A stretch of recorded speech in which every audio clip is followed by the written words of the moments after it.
10 ምናምን ላይ በቃ ከበደኝ ቁጥር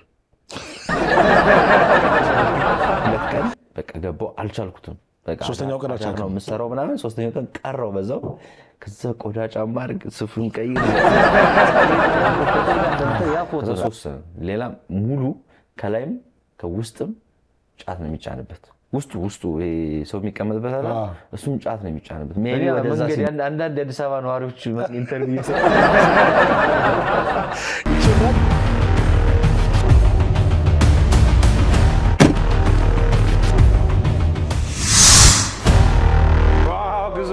ግዞ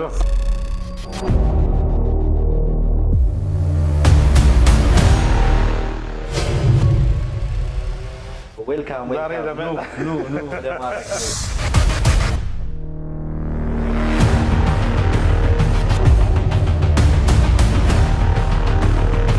ባንኮሪ እንድናት ባሯ ለጊዜው መጠጥ ቡና ነው ያለው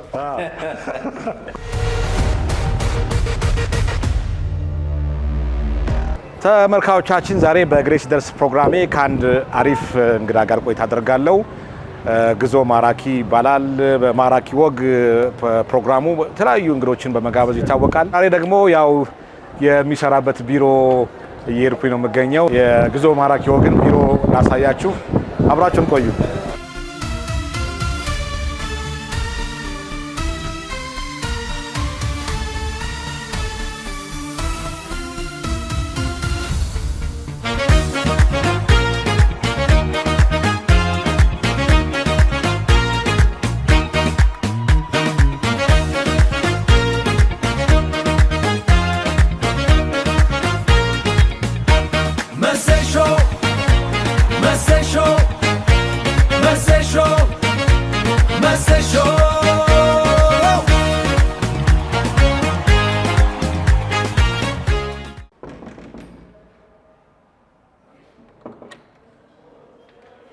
ግዞ መሲ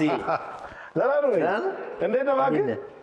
ዋው ዌልካም መሲ ሾው ዌልካም ኑ ወደ ማራኪ ወግ እንኳን ደህና መጣችሁ። ለመሲ ሾው ተመልካቾች ያ ዛሬ እንግዳ ላደርግ ፈስቤ ቢሮውን ላሳያችሁ ብዬ ነው የመጣሁት። ለመሲ ሾው በቃ እንግዲህ ማራኪ ወግ ማለት ትንሽ ሰርተናል ማለት አየህ፣ በጣም ብዙ ኢንተርቪው ያደረክ ነውና አንተ ዛሬ ኢንተርቪው ተደረግ ብዬ በጣም ደስ የሚለው ያው የኛ ቤታችን ኑሯችን ነው ኤቭሪቲንግ እንደምታየው እዚህ ነው የሚመስለው ቤታችን ድባቡ አይነግርህም በጣም ደስ የሚል ቢሮ ነው ባከም ይሄ ድባቡ ራሱ በጣም ቢሮ ማርኮኛል እንደ ማራኪ ወግ ማለት ነው ቃለ መጠይቅ ከማድረጋችን በፊት ትንሽ ታስጎበኝኝ ጥሩ ነው በጣም ደስ ይለኛል በጣም የሚገራርሙ ሰዎች ናቸው ኤቭሪቲንግ ኢንቴሪየር ሙሉ በሙሉ በኢንቴሪየር ዲዛይነር ነው ያሰራ ነው እና ክሬቲቭ ይባላሉ ጎበዝ ልጆች ናቸው ሙሉ በሙሉ በቃ ኦልሞስት ምርጥ ህንፃ ነው ምርጥ ቢሮ ነው በእርግጥ ግን አብዛኛው ነገር በራሳችን ነው የሰራነው የተወሰነ ነገር ያው ኮስት አድርጎናል አውጥተንበታል ግን ያው ለስራው ካለን ፓሽን ፍቅር ለተመልካቾች ካለን ሪስፔክት ነው ይሄን ነገር ማድረግ የቻልነው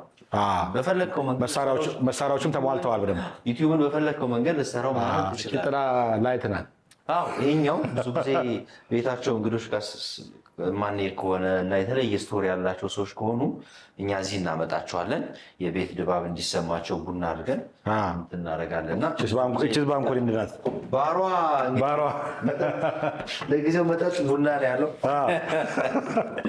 ሌላ መጠጥ የለም ምንድታዘዝ ምናምን የለም ይምጣ ሻይ የለም ቡና የለም እንደዛ ነው በጣም በቃ ቆንጆ ቦታችን ነች የሆነች ፎርማት የምትሰራበት መሰለሽ አስበናል አንዳንድ ነገር እዚህ ከጀርባ የሆኑ ባክግራውንዱን የሆነ ነገር ቀያይረን ያላለቁ ነገሮች አሉት እዚህ ጋር ለመስራት አስበናል ወንበር ቁጭ ግን አንዳንዴ ምንድነው እንደዚህ አጭር ሚቲንጎች ሲሆኑ 3 ሰው 4 ሰው ምናምን ቆመን ጠዋት ላይ ምናምን አንዳንዴ ብሪፍ እንደራረግበታለን ይሄን ቦታ በጣም ነው ቢሮ ውስጥ ከመወዳ ቦታ አንዱ ነች የኔ ቢሮ ውስጥ ማሳያለሁ እና ድንገት ረጅም ሰዓት ቁጭ ካልኩ በኋላ መጣና ምናምን እዚህ ጋር ነው ሪፍሬሽን ማድረገው አብረው የሚሰሩ ጓደኞችን ሳይ በጣም ደስ የሚለኝ አሪፍ ናት ሌላም ኮንተንት ትሆናለች እና አብረው የሚሰሩ ሰዎችን ሳይ እንዴት ደስ እንደሚል ይመስል ማለት ቁጭ ብለው እየሰሩ ምናምን ተመስጠው በደንብ ሲሪየስሊ ምናምን እየሰሩ ሳይ በጣም ነው የምነቃቀው። በጣም ከሚያነቃቁ ነገሮች አንተ ታነቃቃለህ እኮ አንተ ሙሉ ጊዜህን በስራ ነው የምታሳልፈው። ኦፍኮርስ አዎ። ግን በጣም ከሚያነቃቁ ነገሮች ደግሞ አንዱ አብሮ የሚሰሩ ልጆች አሪፍ አሪፍ ልጆች ሳይኖሩ አይቀርም። የፕሮዳክሽን ጥራት በጣም አካባቢ ያው ፕሮዲሰሮቻችን አንድ 3 ፕሮዲሰር አካባቢ ቦታቸውን ይዘው ምርጥ ምርጥ እንግዶችን ፕሮግራም ስትራክቸሮችን የሚያወጡልን እንግዶችን ኮንታክት የሚያደርጉልን አዳዲስ የፕሮግራም ሀሳቦችን የሚያፈልቁልን እዚህ ያሉ ፕሮዲሰሮቻችን ናቸው። አካውንታንት፣ ፋይናንስ እኛ ቢሮ አንድ ሰው 5 ስራ ሊሰራ ይችላል። እውነት አሁን ስንቴ ትባላለች ያለችው ባልደረባችን አካውንታንት ፋይናንስ ምናምን ነው ጆይን ያደረገችን፣ ግን ሪሴፕሽኑን ትሰራለች፣ እኔንን ማሲስት ታደርጋለች።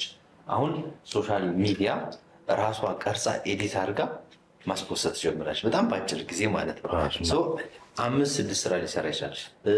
ፕሮዲሰሩ ካሜራ ልትይዝ ትችላለች፣ ይቀርጻሉ። ካሜራ ኤዲተሮች ካሜራ ይቀርጻሉ፣ ካሜራማኖች ኤዲት ያደርጋሉ ምናምና ብዙ የሰው ኃይል የለንም። ኦፍኮርስ በቂ ነው፣ ግን በደንብ ነው ኤፌክቲቭሊ የሚጠቀመው። ግን እነሱም ለራሳቸው በደንብ ነው የሚያርጉበት። ስቶር ነገር ምን እንዳለን ይህኛው ያው ኤዲተሮች የልብ ምት ነው ብያለሁ። ስራ ላይ ስለሆኑ አናረብሻቸው፣ ግን ያው ፒስ ነው።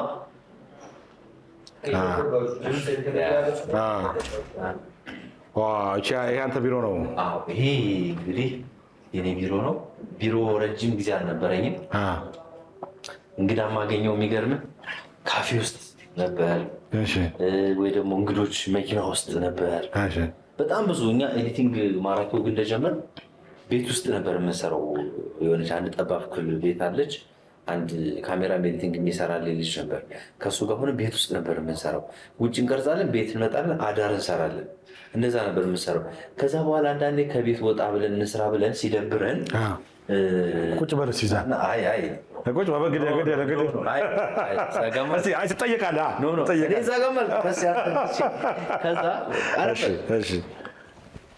ምን አደርጋለሁ፣ ያው ቤት ነው የምንሰራው። ቀን እንቀርጻለን፣ ማታ ሌሊት ሙሉ ኤዲት እናደርጋለን። ቀን እንቀርጻለን፣ ማታ አንድ ጠባብ ቤት ነው ያለችን። እንደዛ ነው የምንሰራው። ከዛ አንዳንዴ እስቲ ካፌ ሄደን ኤዲት እናደርግ እንላለን። የሆነ ሳንቲም ምናምን በቃ ሰብሰብ አድርገን ዩቲዩቡ ምናምን ገና ሳንቲም ምናምን መምጣት ስላልነበር ኤቭሪቲንግ በኪራይ ነው። በአንድ ካሜራ ምናምን ነበር የምንቀርጸው። ሞር ኦፍ ዩቲዩብ ከጀመርን በኋላ በደንብ እና በቃ ቀን ቀርጸን ማታ ሌሊት እናደርጋለን። አንዳንዴ ሲወጣን ብለን ካፌ እንሄዳለን ኤዲት ለማድረግ። ካፌ ቁጭ ብለን ሻይ እየጠጣን ምናምን ብለን ሰዓቱ በጣም ነው የሚሄዱት ታውቃለህ።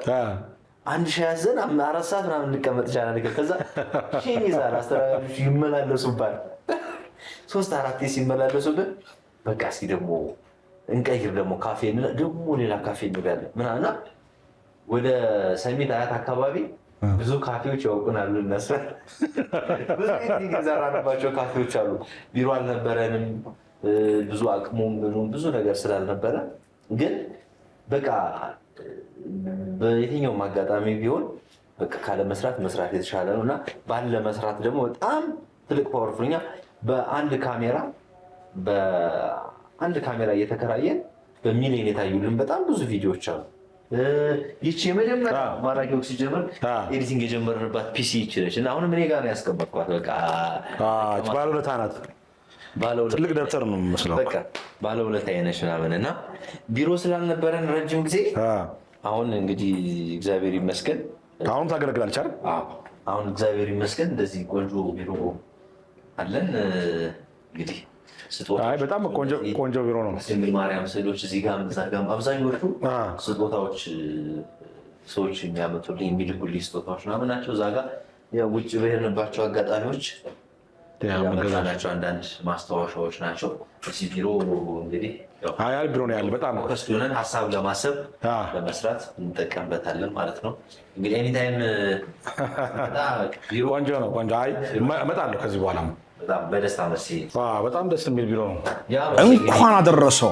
በዓሉን ምክንያት በማድረግ እስከ 30 በመቶ የሚደርስ ልዩ ቅናሽ ተደርጎልዎታል። ከሪያሊቲ ሪል ስቴት ላለፉት 10 ዓመታት 9 ፕሮጀክቶችን ገንብቶ ለነዋሪዎች ያስረከበው ሪያሊቲ ሪል ስቴት አሁንም በተመሳሳይ ጥራትና በተሻለ ዲዛይን ከባለ 1 እስከ 3 መኝታ በቦሌ በሳር ቤትና በፒያሳ ላይ ከ10 በመቶ ቅድመ ክፍያ ጀምሮ ዘመናዊ አፓርትመንቶችንና የንግድ ሱቆችን እንካችሁ ይላል። 100 በመቶ የተጠናቀቁና የተናጠል ካርታ የተዘጋጀላቸውን ወይም በግንባታ ላይ ያሉትን ረጅም ጊዜ ምቹ አከፋፈል የቤት ባለቤት የሚሆኑበትን እድል አመቻችተዋል። ቤቶቹ ስቲም፣ ሳውናና ጂም፣ የልጆች መጫወቻዎች፣ በቂ የፕሮግራም አዳራሽ ከቴራስ ጋር ያሟሉ ናቸው። ለበለጠ መረጃ በ0961 47 87 87 ይደውሉልን። መልካም በዓል ይሁንልዎት። ሪያሊቲ ሪል ስቴት። እንግዲህ ከዚህ በላይ ደግሞ አድገን ሰፍተን ድጋሚ እንደምንገናኝ ተስፋ ይገርማል እኮ በጣም አሁን ስትሰሩ ማለት ነው። በጣም ፕሮዳክሽን ኳሊቲያችሁ በጣም የሚገርም ነው። በጣም ብዙ ይችላሉ።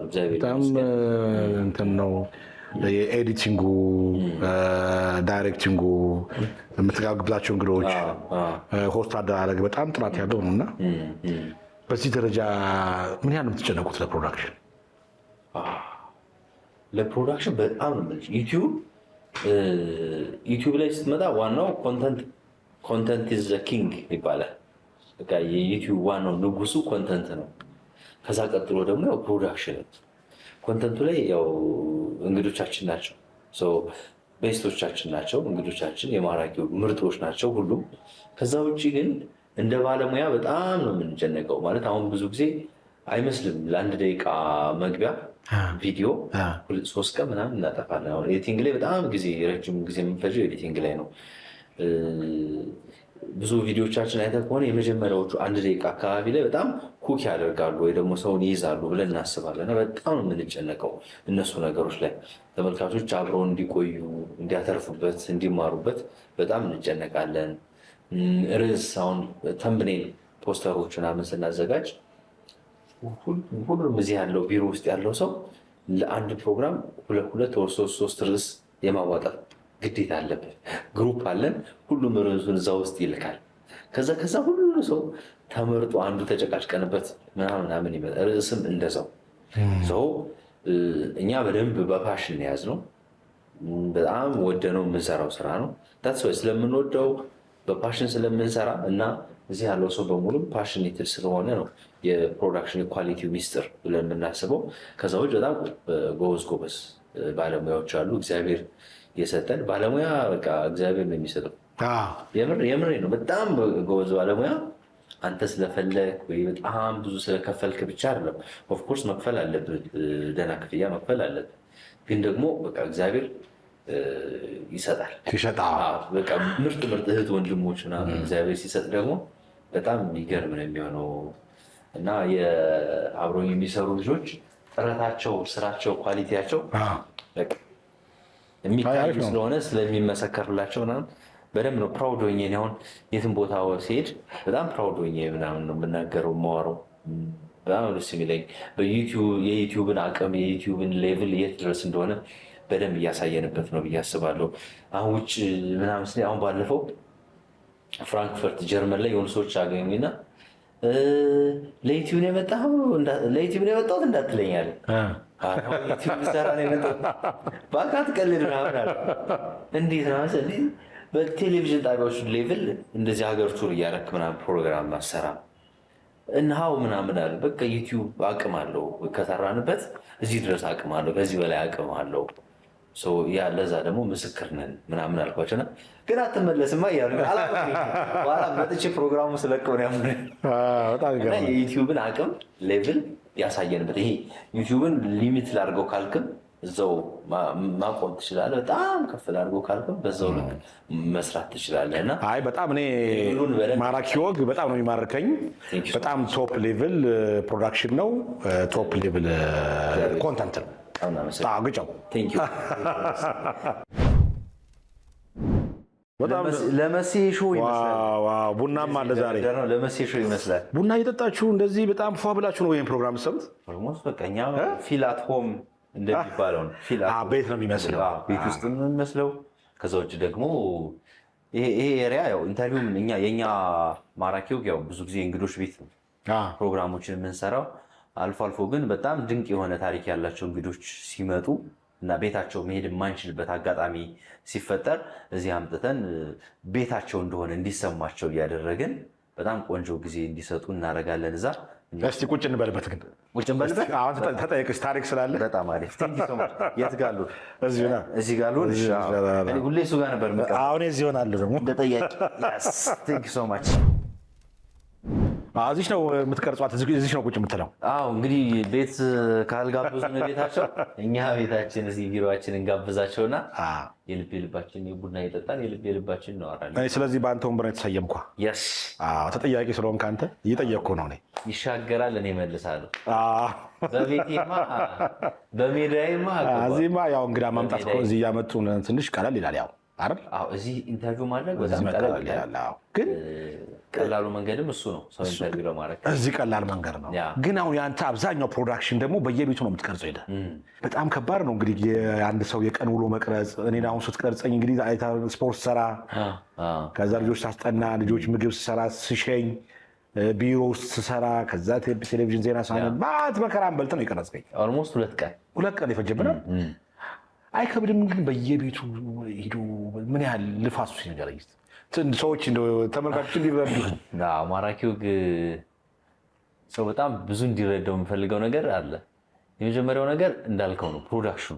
አሁን ብዙ ሰው የሆነ ሰው ቤት ሄዶ የሆነ በልተህ ጠጥተህ ኢንጆይ አድርገህ መውጣት የሚመስለው ሰው ሊኖር ይችላል። ግን እኛ የኢትዮጵያን የዚህ የጓዳ ባህል ነው የሰበር ነው ብዬ ነው የማስበው። የጓዳ ባህል ማለት ኢትዮጵያን ብዙ ይሄ ጓዳችን ብዙ ነገራችን ክፍት አይደለም አይደለ? ያን ነገር የሰበረ ፕሮግራም ነው ብለን ያሰብነው እና ስንጀምርም ከከባዱ ነው የጀመርነው። እግዚአብሔር ይመስገን ያሸነፍነውም ከከባዱ ስለጀመርን ይመስለኛል። ሁሌም ከባዱ ነገር የምትመርጥ ከሆነ ታሸንፋለህ። አውቶፑቱ መጨረሻው ላይ የተሻለ የሚሆነው ያው ከባዱን ነገር የመረጠ ነው እንደዛ የሚሆነው እና ከባዱን ነገር መረጥን። በእርግጥ ደግሞ ፈንዲሻም አለ። ከባዱን ነገር መርጠን አሸነፍን። የመጀመሪያው ነገር እንዳልኩ እኔ የትም በሄድኩበት ቦታ አፌ ሞልቼ የምናገረው በዛ መንገድ እንዳስብ በዛ መንገድ እንድሰራ ሼፕ ያደረገኝ ትምህርቴ፣ ከዛ ደግሞ ኢትዮጵያ ቴሌቪዥን የነበረኝ ኤክስፒሪየንስ በደንብ ሼፕ አድርጎኛል። ምክንያቱም በጋዜጠኝነት ቆይታዬ እኔ በደንብ ቁም ነገር የሰራሁት ቲቪ ለወጣቶች ፕሮግራም ነው ብዬ ሁሌ በየሄድኩበት ነው የማወራው እና እነሱ ፕሮግራሞች ወተን የምንሰራቸው በየዩኒቨርሲቲው ብዙ ነገሮች በደንብ ሼፕ አድርገውኛል ብዬ አስባለሁ። እንደዛ ነው ያልከበደህ? እንደዛ ነው እና በእርግጥ እንዳልኩ ነው የኢትዮጵያን የጓዳ ባህል መስበር በጣም ከባድ ነገር። ቤት በየቤቱ ሂዶ መቅረጽ ማለት አንተ ጋር ኦልሞስት ያልገባንበት ነገር የለም። ለሊት ብቻ እኮ ያልቀረጽከው እሱን ጠይቄ ነበር እንጂ በሙሉ ቀኑናችንን ቀርጸሃልና። አይ በጣም ግን ለሰው ተባባሪ ከሆነ ምን አሪፍ ፕሮዳክሽን። አሁን እንደዚህ ቤት ውስጥ ቀርጾ ውሎ መቅረጽ ምናምን በጣም እንትን ነው ማለት በደንብ ሰው ጋር ቅርበት አታችመንት ይፈጥራል እንደዚህ አይነት ነገር። በተለይ ደግሞ ከሩቅ የምናውቃቸው ታዋቂ ሰዎች፣ ትልቅ ሰዎች፣ ሰክሰስፉል የሚባሉ ሰዎች ብዙ ጊዜ ቤታቸው፣ ህይወታቸው፣ ላይፋቸው፣ ማንነታቸው የሚለውን ነገር ብዙ ሰው አያውቀው። ሞሮፍ እንደውም እኛ ፐርሰናል ብራንዲንግ እየሰራን ነው እየገነባን ነው ሁላ ብለን እያሰብን ነው። ቅርብ ጊዜ በተለይ የግለሰቦችን ፐርሰናል ብራንዲንግ ነው እየገነባን ያለ ነው ብለን እናስባለን። ሰክሰሳቸውን ማጉላት ለስራቸውም ለጉዳቸውንም ጥሩ ነው። ሪል ማንነቱን የሰውን የምታውቅበት ፕሮግራም ያስፈልግ ነበር። ለምሳሌ ቁጭ ብለህ ብታወራ ያው ሰውየው የመጣበትን መንገድ ስቶሪውን ሊያወራ ይችላል። ግን ሪል ስራው እንዴት ነው፣ ቤት እንዴት ነው፣ ፋሚሊው ጋር ያለው አታችመንት፣ ስራ ላይ ያለው ዲሲፕሊን ምን ይመስላል፣ ጊዜ አጠቃቀሙ፣ ኤቭሪቲንግ ነው የምታየው እና ያን ነገር ደግሞ በቃ ለተመልካች ስትሰጠው ሪል በጣም ቅርበት ይፈጥራል። ከሰው ጋር በደንብ አታች ይሆናል። ብራንዲንግም ገነባልና ብራንዲንጋቸውን ማራኪ ወግ የመጣችሁ ገንቡ። በጣም ተገምቷል። በአንተ አንተማ ኦልሬዲ ከተገነባ በኋላ ነው የሰራኝ። ቤትን ምናምን ግን ያው ብዙ ፕሮዳክሽን ስናይ ሳይ ግን ያው ሌሎች የሚሰጡት አስተያየት ምንድን ነው ማራኪ ወግ ብዙ ሀብታም ቤት ያተኩራል ብዙ የሚቀርጸው በየቦታው ሀብታሞችን ነው። ትንሽ ፕሮፋይላቸው ከፍ ከፍ ያሉ ናቸው ይባላል። ምናልባት እንደው የድሃው ቤት ትንሽ አላሰብክ ነው? በዚህ ላይ ያለ አስተያየት ያንተ ቤት አይኖረዋል። ወይኔ በእናትህ ማራኪው በየሀብታሙ ቤት በተለይ መጀመሪያ አካባቢ ይህን ጥያቄ በጣም ሃንድል ማድረግ ከብዶኝ ነበር። በጣም በቃ ኤቭሪዌይ ሀብታም ቤት የሚሄደው ልጅ ምናምን ነበር የምባለው። ሀብታሞች ቤታቸው ሄዶ ኢንተርቪው የሚያደርገው ልጅ ምናምን ነበር የምባለው። አሁን እግዚአብሔር ይመስገን በተወሰነ መንገድ እየቀየርነው ነው ብለን እናስባለን። ፕሮግራሙ ሲጀመር የጀመረው ከታዋቂዎቹ ነው። በኢትዮጵያ ውስጥ ታዋቂ ሰዎች ያልታየው ቤታቸው ህይወታቸው ምን ይመስላል የሚለው ማስቃኘት ላይ ነው የተጀመረው። እንደ አጋጣሚ ሆኖ ደግሞ መጀመሪያ አካባቢ የሰራናቸው ሰዎች ኢኮኖሚካሊ የተሻለ የሚባሉ በኑሯቸው ላይፍ ስታይላቸው የተሻሉ የሚባሉ ሆኑ። መጀመሪያ አካባቢ በተለይ የሰራናቸው ፕሮግራሞች እና ለእኛም ማራኪ ወግ በደንብ እንዲተዋወቅ እድል የፈጠሩልን ያ አጋጣሚም ይመስለኛል። ግን አሁን ይህን ጥያቄ መልስ ቀጥታ ብሰጥበት ማራኪ ወግ ከ230 በላይ ቪዲዮዎች አፕሎድ አድርገናል። 230 ሰዎች ቤት ኦልሞስት ሄደናል። ግማሽ በግማሽ ከፍለ ብታየው ሀብታም የሚባሉትም እንደው ዝቅ ያለ ህይወት ይኖራሉ የሚባሉትም ኦልሞስት እኩል ነው ማለት ይቻላል። ግን ምንድነው አይ ቲንክ ኦዲየንሱ የሚፈልገው ሌክዠሪ ህይወት የሚኖሩትን ሰዎች፣ ሀብታም የሚባሉ ሰዎች ህይወታቸው ቤታቸው ሰው ይጓጓል ይመስለኛል። እና በጣም ቫይራል የሚወጣው የሚታየው ብዙ ጊዜ እነዚህ በጣም ሰክሰስፉል የሚባሉ ሰዎች ናቸው። እና ለዛ ይመስለኛል እንጂ ኦልሞስት እኩል ነው በቃ ቁጥሩ ምናምን። አሁን ገብተህ ስክሮል ብታደርግ ብታየው እንደዛ ነው። እኛ ቀበሌ ቤት ውስጥ ቀርጸናል፣ ኮንዶሚኒየም ቀርጸናል፣ የሆነ ቪላ ቤት ውስጥ፣ የሆነ ምናምን ሌክዠሪ ቤት ውስጥ በታክሲ ሄድ ሰርተናል፣ በላዳ ሰርተናል፣ በቤት ሰርተናል፣ በቪኤት ሰርተናል፣ በሁሉም መንገድ ሰርተናል። ግን በቃ ይሄ ጎልቶ የሚወጣው ያኛው ነገር ነው። በቃ የሀብታም ነገር ሰው ሌክዠሪ ነገር ማየት ደስ ይለዋል ይመስለኛል። እና እንደውም አንድ ሰው ምን አለኝ እንዲህ የሀብታም ነው የምታሳይ እኮ ነው የሚሉኝ ምናምን አልኩትና እንደዛ ነው እኔ ህይወቴን ደግሜ ለምን አየዋለሁ ብዙ ሰው ማለት ነው የማንኖረውን ህይወት ነው ማየት የምንፈልገው እንጂ ሪል ላይፋችን ግን ያነሳሳልም እኮ ሰው እንዲሰራ ይሄንን አይነት ላይፍ እንዲኖር የሚያበረታ ይመስለኛል። እኔ በጣም ብዙ ተምሬበታለሁ። እንደ እንትና መኖር እፈልጋለሁ የሚሉ ብዙ ሰዎች ማፍራት ይገናል። ለምሳሌ እንደ እንትና መሆን እፈልጋለሁ፣ እንደ እንትና ቤት መስራት፣ እንደ እንትና ድርጅት እንዲኖረኝ፣ እንደ እንትና ምናምን የሚሉ በጣም ብዙ ሰዎችን ፈጥሮልናል ፕሮግራም ብያስ። አንዱ ትልቁ ሰክሰሳችንም እሱ ይመስለኛል እንጂ ይሄ ቤት መኪና እኮ በቃ ጣራ ግድግዳ ብሎኬት እኮ ነው የተለየ ነገር ሰውየው ከሌለ ምንም በቃ ተራ ብሎኬት ነው የምታሳየው። እና እኛ ያን ሪል ቤቱን ሳይሆን የምናሳየው ቤቱ የተሰራበት መንገድ ምን ሰርቶ ሳክሰሱን የመጣበት መንገድ ምንድን ነው? ያን ድርጅት ዞሮ ያ ቤት ዝም ብሎ አይመጣም። ያን ድርጅት ኦን ለማድረግ ለመገንባት እዛ ለመድረስ በምን አይነት መንገድ ነው ያለፈው የሚለውን ነገር ማሳየት ነው። በአንድ በኩል አስተማሪ ነው እንጂ ምንም በቃ ጣራ ግድግዳ የሆነ ነገር አሳይተህ ምናምን ነው ልትወጣ የምችለው። ሰው ከሌለበት ባዶ ጥሩ ታሪክ የሌለው ሰው ከሌለበት አንድ ቤት ምንም በቃ ባዶ ቤት እና ሞሮፍ ስቶሪያቸው ላይ እናተኩራለን። ሌላው ተመልካቾች ግዞ በቃ ሳቁ ይናፍቀን አይደለም? በባል ሚፍቃ ሳቁ በቃ ይደገምልን ብለውኛል። እኔ በጣም ነው በቃ እንጂ እንግዶች ጋር ሲሆን በጣም ኮምፎርቴብል በጣም ነው ደስ የሚለኝ። በጣም ነው እንጂ የማደርገው በጣም በቃ ለእኔ ኳሊቲ ታይም ነው እንግዶች ጋር ማሳልፈው። ሳቅ ደግሞ ለየት ያለች ናት ይላሉ። አንተ አሁን ኮሜዲ ምንም ስለምትሞክር ጎበዝ ስለሆን ካመጣ እስቃለሁ። ግን በጣም ነው በቃ ከልቤ ነው የማዳምጣቸው። በጣም ኢንጌጅድ ስለመሆን በቃ በጣም ነው የምገባው እነሱ ጋር እና እንደዚህ በቃ ኤቭሪ ሪያክሽናቸው ጋር ሪያክት አደርጋለሁ። በተለይ ደግሞ የሚያስቅ ነገር እንትን ሲያደርግ በደንብ ነው ሪያክት የማደርገው እና አይ ቲንክ ከእንግዶች ጋር ያለህን ቅርበት ኮምፎርቴብል መሆንህን ምናምን ያሳያል። እና ብዙ ሰዎች እንደዛ ይሉኛል ኮሜንት ላይ። አይ ደግሞ ተፈጥሮ ደግሞ ትንሽ ረጋ ያልክ አስተዋይ ነገር ነው እና ብዙ ሰዎች አምነዋል። እኔ አሁን ስትጠይቀኝ በደንብ ሙሉ በሙሉ ምን አለ ነው ስታወራ በቃ በስልክ ስታወራኝ እምቢ ከማላችሁ ሰዎች አንዱ አንተ ነህ። ምክንያቱም አነጋገር ረጋ ያለ ነው ዲሰንት ነህ ምናምን በቃ እምቢ የማትለው ሰው አይነት ነገር ነው።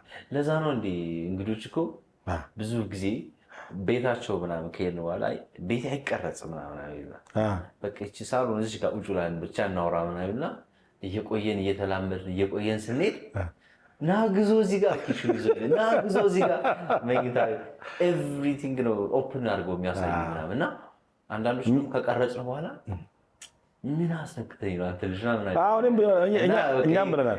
ጸጋ ነው አልኩ በኋላ በቃ እግዚአብሔር በቃ የሚታመን አንደበትና ፊት ነው ያለ። እግዚአብሔር ይመስገን በቃ ይሄን ነገር የሰጠኝ እግዚአብሔር ነው። በዛው አጋጣሚ ለነገር ስለፈለኩ አሁን ዩቲዩብ ነው የምትሰራው አንተ?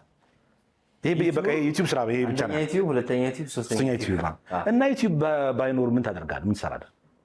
አሁን በቃ ዩቲዩብ የለም ብትባል ዩቲዩብ የለም ብትባል መጀመሪያ ሰይጣን ጆሮ አይስማው። ዩቲዩብ የለም ብባል እኔ ምን ልሰራ እችላለሁ? ኦፍኮርስ እኔ በቃ ሙያ ይሄ ነው። ጋዜጠኛ ነህ እኮ። ጋዜጠኛ ነኝ። በቃ የሆነ ቴሌቪዥን ጣቢያዎች ጋር ሄጄ ሾው ነው ልሰራ የምችለው። ሾው ነው ልሰራ የምችለው። እኔ ቢዝነሱ ምናምን ብዙ የለኝም። አሁን ብዙ ሰዎች አሉ አይ ጎን ለጎን የሆነ ቢዝነስ ብትጀምር ሳይድ እንደዚህ ብታደርግ ምናምን በጣም ብዙ ሰዎች አሉ። የማገኛቸው ሰዎችን በጣም ትልቅ ሰዎች አሉ፣ ሀገር ውስጥም ውጭም፣ በቤተሰብ ዙሪያ በጓደኛ ዙሪያም የሆነ ቢዝነስ ውስጥ ብትሰራ ብትገባ ጎን ለጎን የሚሉ በጣም ብዙ ጥያቄዎች አሉ። እኔ ግን ይሄ ላይ ብዙ ቢዝነስ በመስራት በምናምን እኔ አላምንም። አንዳንድ ሰው ደግሞ 3፣ 4፣ 5 ድርጅት ከፍቶ የሚያንቀሳቀስ ምናምን ሊሆን ይችላል። እኔ ይሄኛው ጋር በጣም በቃ ውስጤ የተደሰተ ሰው እያገዝኩበት ቆንጆ ነገር እየሰራሁበት እስከሆነ ድረስ ግን ብዙ እንትን አይደለሁም ቢዝነስ ላይ በጣም ምን አይ ቢዝነስ ትሰራለህ ይባላል እኮ ከሌላ ቢዝነስ የለም ከዩቲዩብ ውጭ። ንግድ ፍቃድ ያለ እዛ ጋር ግዙ ኢንተርቴይንመንት ፒኤልሲ የማስታወቂያና የፕሮዳክሽን ንግድ ፍቃድ አለኝ።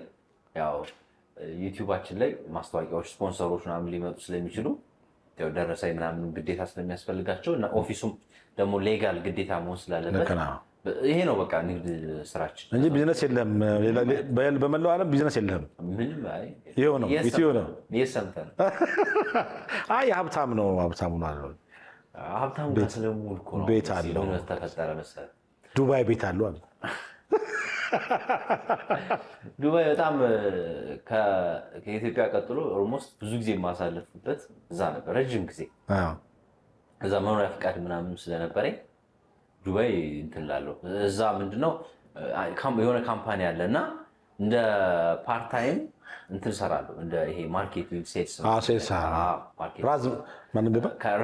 ረምዚ ጋር እነሱ ጋር ስራዎችን እንሰራለን። ረጅም ጊዜም ፓርትነር ሆነን ሰርተናል።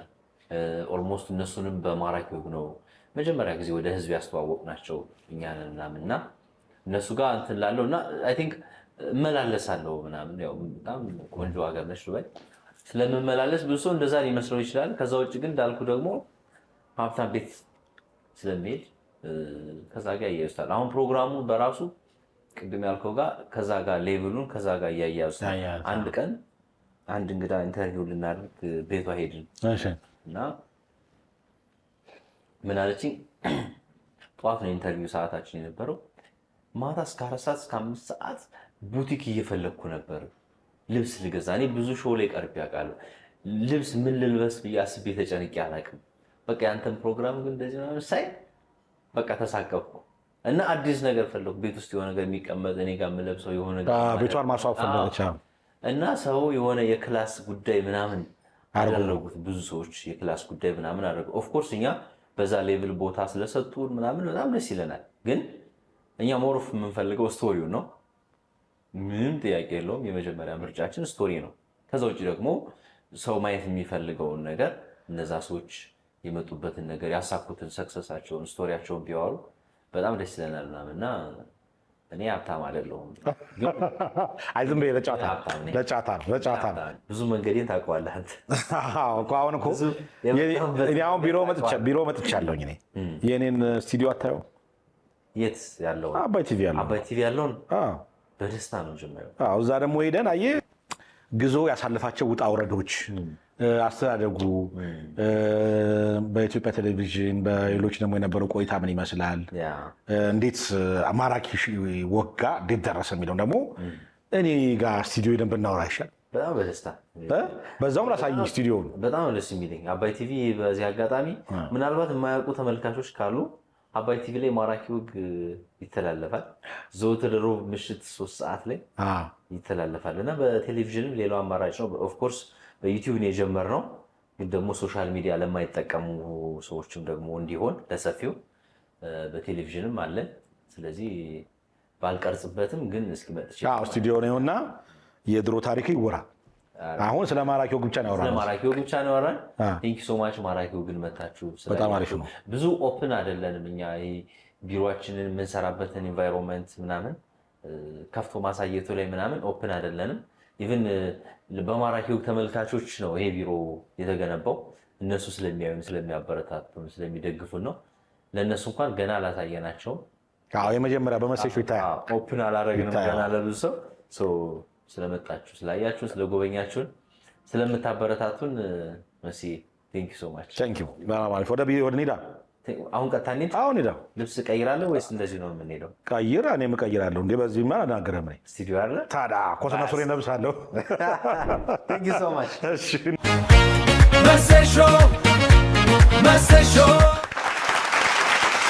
ተመልካቾቻችን የዳግም ትንሣኤ ፕሮግራማችን ሞቅ ደሞቅ እንዳለ እንደቀጠለ ነው። እንግዲህ ቀደም ሲል በማራኪ ወግ ፕሮግራም አዘጋጅ ጋዜጠኛ ግዛቸው አሻገር ቢሮ ተገኝቼ ግዞን እያናገርኩት ነበር። አሁን ደግሞ የኔን ስቱዲዮ እንዲያየው እዚህ ደግሞ ጋብዣዋለሁ።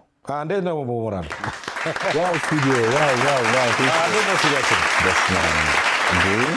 በጣም የሚያምር ቆንጆ ስቱዲዮ ነው እንጂ ከአንተና ከኔትኛ ይበልጣል እንዴ? ገና በጣም በቃ እየጀመርን ያለን በፕሮግራም አንተ እኮ ሲኒየር ነህ። በምን ፕሮግራም? በአጠቃላይ በፕሮግራም እኔ ከአንተ በኋላ የጀመርኩት ኢቲቪ ጄኒዛር ያለ ማመልከት እሱ በጋዜጠኝነት ነው። በሾው ደረጃ በዩቲዩብ ፕሮግራም አዘጋጅነት ምናምን። አሁን ማራኪ ወግ ኦልሞስት 3 ዓመት ከ6 ወር 7 ወር እንደዛ አካባቢ ሆነውና በ3 ዓመት ምናምን ጥሩ ነው። እግዚአብሔር ይመስገን። በጣም እግዚአብሔር ይመስገን። በስማ ሰክሰስፉል ነው። እግዚአብሔር ይመስገን። በጣም የማመሰግነው ለዚህ ሞራል የለውም። ቴንክ ዩ ታዲያ ጊዜ እንደዚህ በጣም ጠንካራ ልጅ በአጭር ጊዜ እንደዚህ ተጽዕኖ ፈጣሪ ዩቲዩበር ሆናል። ካልክሽ ምን አይነት ልጅ ነበረ እንላለሁ አንዳንድ ጊዜ። ምን አይነት ልጅ ነበረ? በጣም ዲሰንት የነበረ አሁን ያው ዲሰንት አንተ ምን አይነት ልጅ ነበርክ በልጅነት? በልጅነት እኔ በጣም ደሞስ በቃ ዝምተኛ ልጅ ነበር። ዝምተኛ? በጣም ዝምተኛ ልጅ። 3 ነን። እኔ መጀመሪያ ልጅ ነኝ። አስተዳደግናችሁ እንዴት ነው? ቤት ውስጥ አስተዳደግ እንግዲህ ያው የመንግስት ሰራተኞች ልጆች ነን። በኋላ ፋዘር የተለያዩ ትልልቅ የልጆች ላይ ምናምን ሰራ። መነሻው ግን ያው መንግስት ሰራተኛ ነውና መንግስት ሰራተኛ ልጅ ስትሆን ደግሞ ያው የሚጠበቅብህ ነገር አለ። ተምረህ እንደዚህ አድርገህ እዚህ ደርሰህ ይህን ትሆናለህ እየተባልክ ነው የምታድገው። ሌላ ምንም አይነት አማራጭ ሊኖርህ አይችልም። የተለየ የሚባል ነገር የለኝም። እንደተለመደው እንደ አብዛኛው ኢትዮጵያዊ አስተዳደግ ግን የኛ በጣም ቁጥጥር ነበረው ቤት ውስጥ። ይሄ መውጣት፣ በጣም መሮጥ፣ መጫወት ምናምን ብዙ የተፈቀደ አልነበረም። ጊዜዎች ነበሩት እንደዚህ አይነት ጊዜዎች፣ ግን በጣም በቃ ተይዘን ያደግነው። ፋዘር በጣም ጎበዝ ነው እና በጣም ያስጠናናል። እኔ የድሮ ሰዎች አይረሱም እንዴ ምናምን እላለሁ። 9ኛ 10ኛ ክፍል ሆኜ የሆነ ፊዚክስ መጽሐፍን ተቀብሎ ያስጠናኛል ምናምን። ማለት እሱ ከዛ ስንት ዓመት በፊት ነው የጨረሰው ምናምን አይደለ? አዎ በጣም ነው የሚገርመኝ ምናምን። እኔ ትናንት የተማርኩትን ዛሬ ረስቼው እሱ ዛሬ ስንት ዓመት የተማረውን ገልጦ ያስጠናኛል። ያው በኩርኩምም እየተባልክ ምናምን በደንብ በቃ ስርዓት እንደዚህ ተብሎ ነው ያደግነው። እና አሁን ብዙ ሰዎች ጋዜጠኛ ሆኜ ሲያዩኝ ሰፈር ውስጥም ዘመድ ሌሎች በዙሪያችን የሚያውቁን ሰዎች አንተ ቲቪ ላይ ጭራሽ ማውራት ጀመርክ ምናምን ይሉኝ ነበር መጀመሪያ አካባቢ። ለብዙዎች ሰርፕራይዝ ነው የኔ ሚዲያ ላይ መምጣት፣ የኔ ጋዜጠኛ መሆን ብዙ ለሚያውቁኝ ሰዎች በጣም ሰርፕራይዝ ነው። ምክንያቱም አሯራም ዝምተኛ ነበርኩ። ያው እህት ወንድሞች ጋር ትጫወታለህ፣ ግን ይሄ እንደ ብዙ ሰው ምናምን እንደዛ አይነት እንትን አልነበርኩም። ማትረሳው ነገር የለም በልጅነት? ምንም በቃ እግዚአብሔርን። ታዲያ ኖርማል ነበረ? አንድ ፎቶግራፍ ሳይ። እሺ ምን አይነት ፎቶ? ታዲያ እንግዲህ በኖርማል ያደገ ልጅ ነው እንግዲህ። አሁን ደግሞ በዲግሪ ተመርቋል። ይሄ እኮ ዩኒቨርሲቲ ነው እንዴ? ትልቅ ሰው ሆኜ እኮ ነው መሰለኝ። የት ነው ይሄ? ሐዋሳ ዩኒቨርሲቲ። ሐዋሳ የተማርከው? ሐዋሳ ዩኒቨርሲቲ የተማርኩት። ምንድን ነው ያጠናኸው? ሊትሬቸር፣ ከዛ ደግሞ ጆርናሊዝም ኮርሶችን ወስደናል። አባቴም ሐዋሳ ዩኒቨርሲቲ ነው የተማረው፣ እኔም ሐዋሳ ነው የተማርኩት። በጣም የሚገርም ጊዜ ነበረኝ። የግቢ ቆይታ በጣም በቃ የማረሰው ቆይታ ነበር። አይ ዝምተኛ የነበረ ልጅ እንደዚህ የሊትሬቸር እና የጋዜጠኝነት ትምህርት እንዲተማረ ብዬ እኮ ነው። ይህን ልጠይቅህ ስለፈለኩ። እኔ ያው በልጅነት እንደማንኛውም ልጅ ያው ፓይለት፣ ዶክተር ምናምን ያልክ ነው የምታድገው። ግን ያው ስታድግ ደግሞ ብዙ ነገሮች ያው መስመራቸውን ይለቃሉ። ባሰብክበት መንገድ አይሆንም። ዩኒቨርሲቲ ከገባው በኋላ ያው ሶሻል ተማሪ ስለነበር ቁጥር በጣም ፈራ ነበር። ቁጥር በጣም በቃ ማትስ ምናምን ነገር በቃ አልደፍርም ነበር፣ ትንሽ ይከብደኛል። ሶሻል ተማሪ ነበር የነበርኩት። አባቴ በእርግጥ ወደ ናቹራል እንድገባ ነበር የሚፈልገው። እኔ ወደ ሶሻል ዲፓርትመንት ነው የገባሁት። ዜን እዛ ከገባው በኋላ ሶሻል ዲፓርትመንቶች ብዙ ናቸው። ከነዛ ውስጥ ሎው ሞክሬ ነበር። መጀመሪያ የሞላሁት ሎው ነበር። ከዛ በኋላ ቃል ደረሰኝም ውጤት መሰለኝ። የህግ ሰው ትሆን ነበር? ጠበቃ ትሆን ነበር? ጠበቃ ምናምን ልሆን ይችል ነበር። ግን ያው ማለት ጋዜጠኛ መሆን ፍላጎት ነበረ በልጅነት? ምንድን ነበረ የልጅነት ህልምህ? የልጅነት ህልሜ በቃ ዶክተር፣ ኢንጂነር ምናምን ነው ሁላችንም እንደምንለው እንደ ማንኛውም ሰው ምናምን። ግን በኋላ በትምህርት ሂደት ውስጥ እያደግኩ ሲሄድ ራሴን ሳቅ ምናምን ራሴ መወሰን ማሰብ ምናምን ስጀምር በቃ ይሄ የቁጥር ትምህርት ምናምን እንደማይሆንልኝ ምናምን ገባኝ። ሰው ወደ ሶሻል ገባው ማለት ነው። በኋላ ህይወት ነው የመራኝ። በቃ ራሱ ህይወት ነው የመራኝ በቃ መንገዱን። ከዛ በኋላ በልጅነታችን እኮ እኛ የፓይለት ፎቶግራፍ እንስል ነበረ። ገዋን ነጭ ገዋን እንስል ነበር። እንደዚህ እቺ ማዳመጫዋን እንስል ነበር። እንደዚህ ለመሆን ስለምንፈልግ በጣም አባታችን በቃ በደንብ ይሄ ዶክተር እንትና ኢንጂነር ግዛቸው ምናምን ሁላ ያለ ይጠራን ነበር። እንደዛ እንድንሆን ስለሚፈልግ ማለት ነው። እና እኛም ያን እየያዝን ነበር ያደግነው። ግን በቃ የሆነ ሰዓት ላይ በቃ ስንት ያክል ነው 9 10 ምናምን ላይ በቃ ከበደኝ ቁጥር። እዛ በቃ ሶሻል ገባን። ከዛ ተመረቀህ የት ገባህ? የት ሄድክ? ተመረቀ ከዩኒቨርሲቲ እንደወጣው እኔ ዩኒቨርሲቲ አስተማሪ መሆን እንደምችል ነበር ማምነው። ግራጁዌት ሳደርግ ያው በአንጻራዊ ጥሩ ውጤት ነበረኝ እና የዩኒቨርሲቲ አስተማሪ መሆን እንደምችል ነበር ማምነው። ልክ እኛ ግራጁዌት ባደረግንበት ዓመት የዩኒቨርሲቲ አስተማሪነት ሴሌክት መውሰድ አቆሙ። ዩኒቨርሲቲው በእኛ ዲፓርትመንት ጃምፕ ተደረገ። ከኛ በፊት ባች የነበሩት ከኛ ባነሰ ውጤት ምናምን የሆኑ ነበር። ልክ ያ ነገር ሲሆን በጣም ነው በቃ የደበረኝ። ፍላጎት ምንድን ነው? የስነ ጽሁፍ አላባያ ምን ናቸው? ጭብጥ፣ ሴራ ምናምን የዩኒቨርሲቲ አስተማሪ ሌክቸረር ሲባል ግሬስ ነበረው ኦፍኮርስ እኮ ብትሆን እኮ ያው ስነ ጽሁፍ ምንድነው አላባያ ምንድነው እሱ እንዳለ ሆኖ ግን ምንድነው ማይንዳችን ውስጥ እኮ የተሳሉ ነገሮች በጣም ከባድ ናቸው። ለምሳሌ ዶክተር እንደዚህ ነው፣ ኢንጂነር እንደዚህ ነው፣ ሌክቸረር እንደዚህ ነው ምናምን ተብሎ ማይንዳችን ውስጥ የተሳሉ ነገሮች አሉ። እና የዩኒቨርሲቲ አስተማሪ መሆን ማለት በጣም ዩኒቨርሲቲ ውስጥ ሰቅለው ከዛ አስተማሪ መሆን ማለት በጣም ትልቅ ሰክሰስ ነው በዛ ሰዓት ማለት ነው። እኔም እንደዛ ነው የማስበው። እና ከዛ በኋላ ምን ሆነ?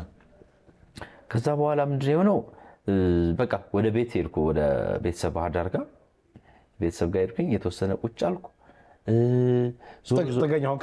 ቤተሰብ ጋር ተመልሼ ጥገኛ ሆንኩ የተወሰነ ጊዜ ማለት ነው። የተመረቀ ጥገኛ ሆንክ? ያው ድግሱ ምኑም ያለ። ከዛ በኋላ ቤተሰብ ጋር የተወሰነ ጥገኛ ሆንኩ። ብዙ ሞከርኩ፣ 1-2 ቦታዎች ምናምንም ቼክ አደረኩ፣ አልሆነም። ከዛ በኋላ በጣም ብዙ ነገሮች ሞክሬያለሁ። ምናልባት አንዴ አውርቼዋለሁ። አንድ ስቶሪ አለ። ለ2 ቀን የሆቴል ሪሴፕሽን ሆኜ ሰርቻለሁ። ለ2 ቀን ብቻ። የት? ባህር ዳር አንድ ሆቴል። እውነት እግዚአብሔር። አዎ በቃ የመጨረሻ አማራጭ ፈለኩ፣ ምንም የለም ስራ። ዜን 2 ቀን በቃ ገባሁ፣ አልቻልኩትም። በቃ 3ኛው ቀን አልቻልኩም የምሰራው ምናምን 3ኛው ቀን ቀረው በዛው። ከዛ ቆዳ ጫማ አድርግ፣ ስፉን ቀይር። ያ ፎቶ ነው ፀጉሬ የነበረው በጣም ጨበሬ ምናምን ነበርና በቃ ብዙ ሀስል በዛብኝ። ደሞዝም አልተቀበልኩ። ያው የ2 ቀን ግን ያው በልቼበታለሁ። እዛ ሳዲ ሆቴል ስና ደሞዜን ያካክሳል። እንደው መዳል ሊኖርብኝ ይችላል። እንደዛ አድርጌ 2 ቀን ከዛ በኋላ ባህር ዳር አካባቢ ፈረንጆች ይመጣሉ ለሪሰርች ነው ይመጡ ነበር። ዜን ሲመጡ እዛ ከተማው ላይ ያሉ ልጆች ምናምን በኮንታክት አብራቸው ገጠር ድረስ ትሄድና በተርጎም የወደ ሪሰርች ያደርጋሉ ገበሬዎችን እየዞሩ። ዜንኛ ምንድነው የምናደርገው በአማርኛ እንጠይቃቸዋለን፣ በእንግሊዝኛ እየጻፍን ለሪሰርች ለሚያደርጉት ለፈረንጆች እንሰጣለን። በቀን 100 ብር ነው ምናምን እየከፈሉ ይዘውን ሄዱ። 2 ፈረንጆች እኔና አንድ 3-4 ልጆች ምናምን ሆነ። የት ወሰዳቸው? የት መሰለ ወደ ታች ጋይንት ምናምን የሚባል ቦታ ገጠር ፒጋል ገጠር ነው። በጣም ብርድ ነው በጣም በቃ ግን ደስ ይላል በቃ አካባቢው። እዛ ይሄን አንድ 10 ቀን ምናምን ቆየን። 1000 ምናምን ብር አገኘው ማለት ነው። ዜን ልክ እሷን 1000 ምናምን ብር ያስኩኝ። ከዛ በኋላ ቤት በቃ አዲስ አበባ መሄድ አለብኝ ወሰንኩ። በቃ 1000 ብር አገኘው። ሰው እነሱንም ብር አልጠይቅም ምናምን ብያሰብኩና ወደ አዲስ አበባ መሄድ አለብኝ፣ ስራ መፈለግ አለብኝ ብያሰብኩ። ከአዲስ አበባ ወደ አዲስ አበባ ስመጣ በጫት መኪና ነው ልመጣልህ እኮ ሰው መሄድ አለብኝ ብዬ ወሰንኩ። ያችን 1000 ብር ይዣለሁ። ያው ቤት ላለመጠየቅ ምናምን ነው። ሰው ያው ነፃ መኪና ብሯን ሴቭ ለማድረግ ያው ነፃ መኪና ምናምን መፈለግ ነበረብኝ የሚመጣ ነፃ መኪና ስፈልግ በዛ ሰዓት ሌሊት ጫት ጭነው በሚመላለሱ መኪኖች አሉ ከባህር ዳር እዚህ ማለት እነዚህ አባዱላ ምናምን የሚባሉ መኪኖች አሉ። ዴን አገኘው በሰው በዘመድ ምናምን አገኘው እሱ መኪና። ማታ 4 ሰዓት ነው የተነሳ ነው ከባህር ዳር። ሙሉ ጫት ግጥም ያለ ሰው የለም። ሰው ከፊት ሹፌሩና የሆነ ረዳት ምናምን አንድ ሰው ያለው ከዛ 3 ሌላ ሙሉ ከላይም ከውስጥም ጫት ነው የሚጫንበት። ውስጡ ሰው የሚቀመጥበት አለ እሱም ጫት ነው የሚጫንበት። ሜቢ ወደዛ ሲመለሱ ሰው ይዘውበት ሊሄዱ ይችላሉ። ግን ገባው ወንበር የለም እና ያለች የሆነች ዱካ ነገር ነች። ዱካ ነገር ነች። እሷ ጋር ቁጭ አልኩ። እንግዲህ 560 ምናምን ኪሎ ሜትር ነው ከባህር ዳር። ሌሊት ነው በጣም በፍጥነት ነው የሚነዳው። ሰው ቁጭ አልኩ። ከሆነ ሰዓት በኋላ በቃ የሆነ ካርቶን እዚህ ጋር መውደቅ ጀመረ። በዚህ በቃ የመከትኩ እንደዚህ ካርቶኖቹ ጫት መስላቸው እኮ ነው ወይ